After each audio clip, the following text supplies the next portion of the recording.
Okay, so you remember TGI Fridays. The potato skins, the flair on the uniforms, the red striped glasses, the loaded nachos at the bar. At its peak, TGI Fridays had 601 restaurants across the United States. It was one of the most recognizable brands in American dining. Today it has fewer than 80. And here's what nobody told you when it happened. Fridays didn't run out of customers. They ran out of floor. The buildings they operated in, they didn't own them anymore, and the rent was due every single month. Red Lobster, Applebee's, Denny's, Hooters, the same trap, the same math, the same ending. In 2024 alone, more than 16 restaurant companies went bankrupt. 348 full-service locations closed in a single year, and almost none of it was because of the food. It was because of something written into the contracts. The day someone bought these chains, something with one job: extract the value and leave the restaurant holding the bill. By the end of this video, you will understand exactly how that mechanism works. Why the people who bought these chains walked away rich, while the restaurants filed for bankruptcy, and what the one chain that figured this out did differently, while everyone else was busy selling the floor. Let's start with what these chains actually owned and what they didn't. What it cost to get in. There are more than 660,000 restaurants in the United States. Americans spend over $1 trillion eating out every year. And somewhere inside those numbers, someone made a decision. The safest bet in this whole industry was the familiar name. The logo everyone already knows, the one that's been there since before you were born. That logic isn't wrong. A brand with 50 years of history carries something a new restaurant doesn't. Built-in trust, built-in foot traffic. A customer who already knows the menu before they sit down, but the economics underneath it are nothing like what you'd expect. To open one full-service location from scratch, budget $500,000. Up to $1.5 million before a single customer walks through the door. That's the build-out: booths, lighting, ventilation, kitchen equipment, point-of-sale systems, signage. Buying into a franchise instead? Add a franchise fee, $30,000 to $50,000 on top of everything else. Then add royalties, 4% to 5% of gross sales, paid every month. Forever, whether you turned a profit or not. Now multiply one location by 100. You're at $50 million to $150 million just to open the doors. No revenue yet, no customers yet, just debt. And this is exactly how the big chains got built. Not from profits, from borrowed money. Private equity firms bought these brands using leveraged buyouts. They borrowed most of the purchase price, and they put that debt on the company itself, not on the firm that did the buying, on the restaurant. Why casual dining specifically? Because these chains threw off something private equity loves: steady, predictable cash flow. Millions of customers walking in every single week, rain or shine. That predictability is exactly what makes a company easy to borrow against. Darden Restaurants had owned Red Lobster for decades. In July 2014, Darden sold it to Golden Gate Capital. Price tag, $2.1 billion. That sounds like an investment. It was structured like a loan the restaurant had to repay. At the time, Red Lobster ran nearly 700 locations, 64 million customers a year, 36,000 employees. By any surface measure, this looked like a machine. And it was, just not the kind anyone dreams about when they open a restaurant. Because a leveraged buyout isn't a bet on the food. It's a bet on the cash flow. People keep walking through the door. The debt gets serviced. The royalties keep flowing. The numbers work, but the moment foot traffic softens, the deal starts to break. And in casual dining, foot traffic has been softening for years. Every calculation made on day one starts to crack.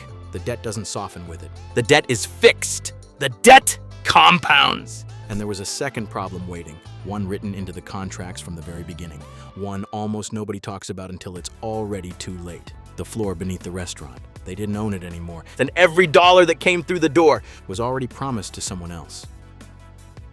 Before we get to the floor, let's follow the money first, because once you see where it goes, the real estate becomes even worse. A typical full-service chain runs a net margin of 3% to 5%. That's not a typo. For every $100 on the table, the chain keeps $3 to $5, and the rest disappears before anyone calls it profit. Here's where it goes. Food costs take the first cut, roughly 32% of revenue. You sell a $14 plate of pasta. $4.48 of that was gone before you cooked it. Labor takes the next cut, 25% to 30% of revenue.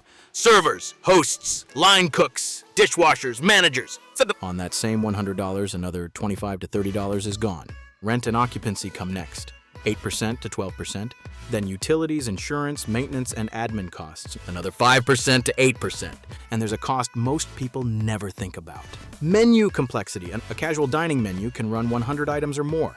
Every item needs its own ingredients sitting in the walk-in, most of which spoil if they don't sell fast enough. That's food waste baked directly into the business model. Added up, $70 to $82 of every $100 spent before you reach the bottom line. What's left? 3 cents to 5 cents on the dollar. That's the margin you're running this entire business on. And 5 years ago, something new arrived to make it worse. Delivery apps, DoorDash, Uber Eats, Grubhub. They charge restaurants 15% to 30% per order. A platform that owns no kitchen, employs no cook, takes up to 30 cents of every dollar the customer spent. Picture a 3% to 5% margin business. That commission doesn't shrink the profit, it erases it. A delivery order, priced the same as in-store, changes the math. It can leave the chain with a net loss on that single ticket.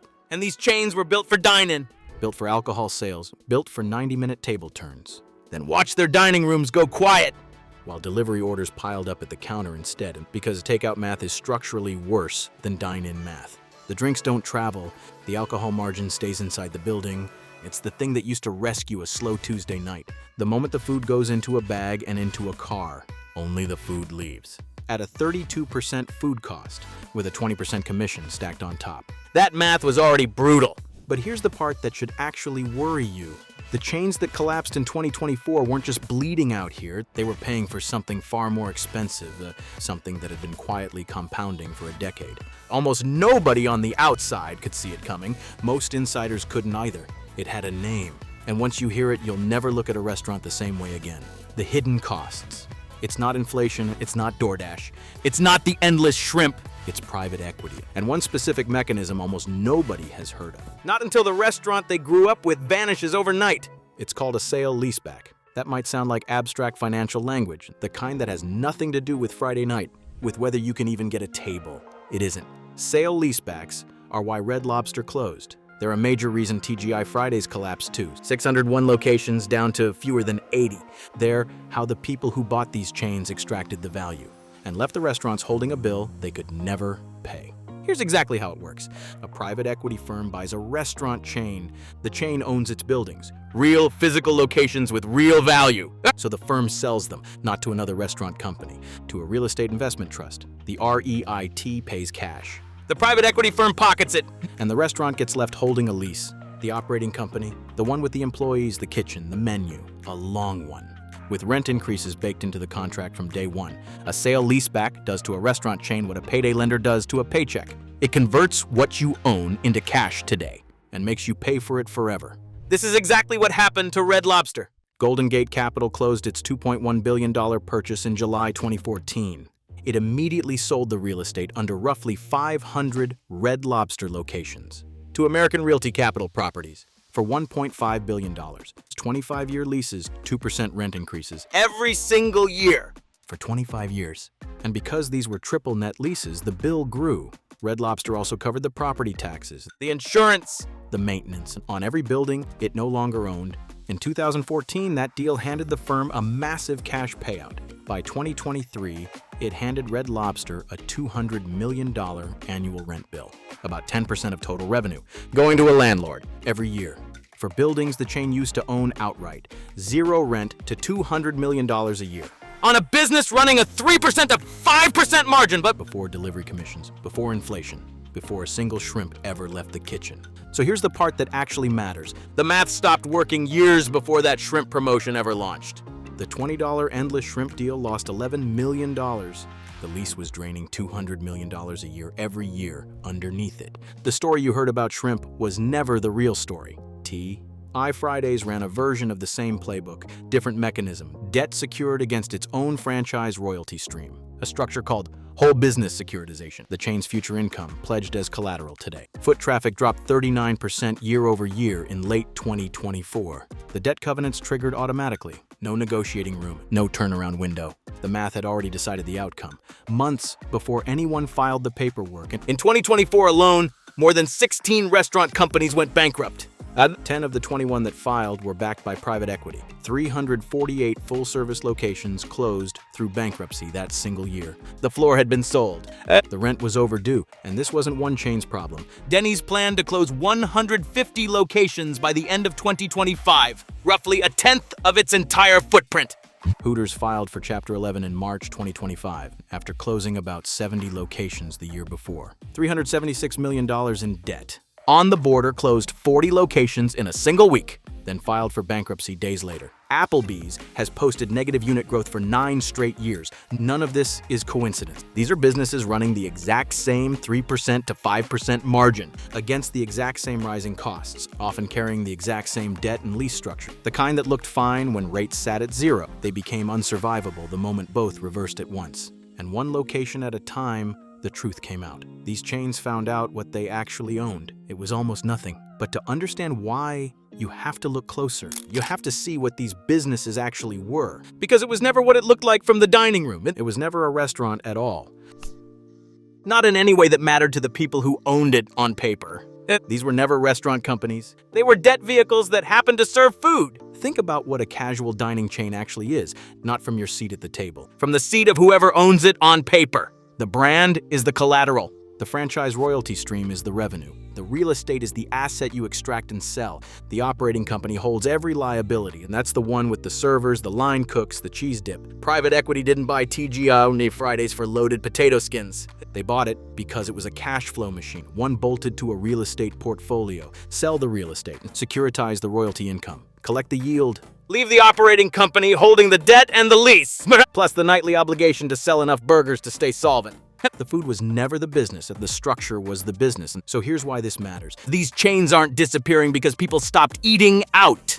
Americans are eating out at record levels. The U.S. restaurant industry is approaching $1 trillion in annual sales. Fast casual traffic grew 0.6% in 2024. Quick service traffic grew 1%. Americans didn't stop being hungry. They stopped walking into specific buildings. The ones pledged as collateral for leveraged buyouts. The ones sold off to real estate trusts. They went somewhere faster, somewhere cheaper, somewhere that hadn't spent a decade engineering its own collapse, while calling that collapse growth. And the data backs this up exactly. In 2024, same-store sales across casual dining fell 0.9%. Fast casual grew 0.6%. Quick service grew 1%. Americans weren't spending less on food. The casual dining model was built for something specific. 90-minute sit-downs, alcohol sales, big parties, a particular kind of American occasion. And it stopped matching how people actually want to eat. By early 2025, takeout dominated the industry. Nearly 3/4 of all restaurant visits in America were takeout. These chains were built for the other quarter, and that's the real distinction. A restaurant that's a business versus a restaurant that's a financial instrument wearing a logo. That's the exact line between who collapsed and who didn't. The full-service segment is smaller today than in 2019 and nearly 18% smaller. That's not a correction. That's not the market-finding balance. That's the structural collapse of one specific model. The model where someone else owns the economics. Someone other than the people cooking the food, owning the building they cook in. What survived is quieter. Nothing that ever made a headline for a sale leaseback. Nothing in a press release about a leveraged buyout, and just people who understood something from day one. The only way to make money in this industry is simple. You have to actually be in it. And one man figured that out, while everyone else was busy selling the floor.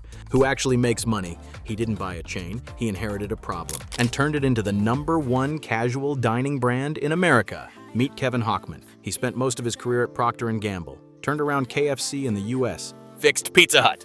In June 2022, Brinker International handed him a problem. A 50-year-old brand losing relevance fast. A brand with no good answer for one question. Why should anyone walk in instead of going to Chipotle? The brand was Chili's. On day one, Hochman found a menu bloated with options, a kitchen too complicated to run consistently, a customer who no longer knew what Chili's actually stood for.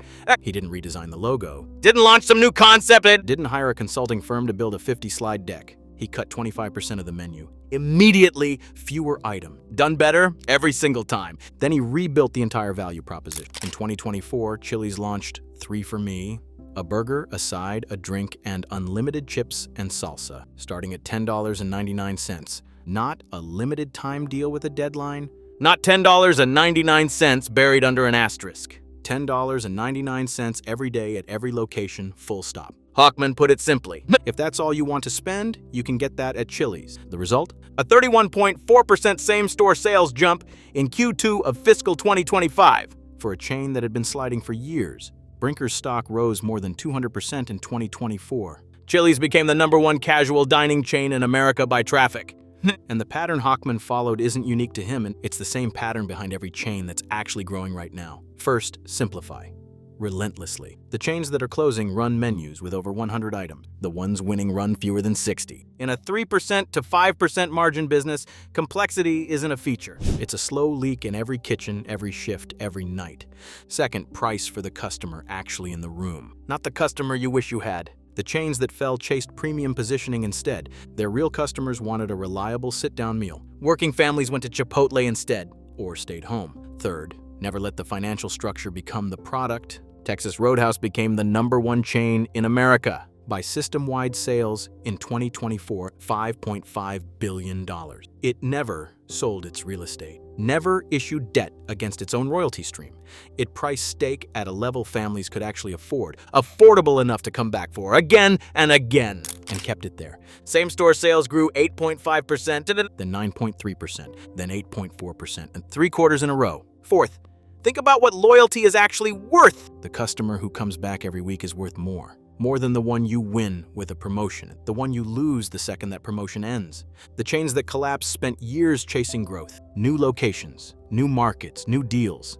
Meanwhile, their existing locations quietly bled out. The chains that survived obsessed over one thing: the same customer walking through the same door more often. Texas Roadhouse held its check average near $23, $6 below Outback. Because being the choice on an ordinary Tuesday beats something else. Beats being a consideration on a special occasion. The brands that priced themselves out of Tuesday lost Tuesday and Saturday both. None of this came from a balance sheet restructuring, and none of it came from a private equity playbook. It came from one decision made in 1993 and never reversed. The restaurant was the product, not the lease, not the royalty stream, and not the real estate underneath it, the dinner. So what's the actual difference, in dollars, between a chain that understood that and one that didn't? Same industry, same margins, same customers walking through the door, so 2 completely different outcomes. Here's exactly what that looks like. 2 scenarios. Real numbers. Scenario 1, a private equity firm buys a casual dining chain with 500 locations. Purchase price, $2.1 billion. To help cover it, the firm makes a move. It immediately sells the real estate under those 500 locations to a real estate investment trust for $1.5 billion.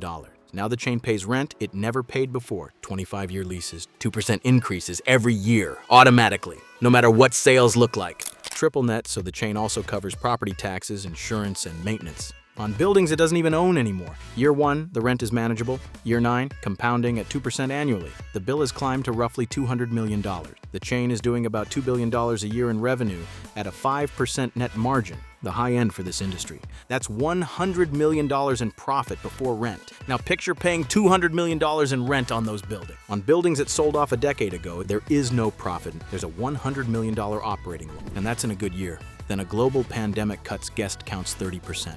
That loss becomes unsurvivable. The chain files for Chapter 11. Nearly 130 locations close in one restructuring. 36,000 people lose their jobs. The private equity firm sold that real estate for $1.5 billion.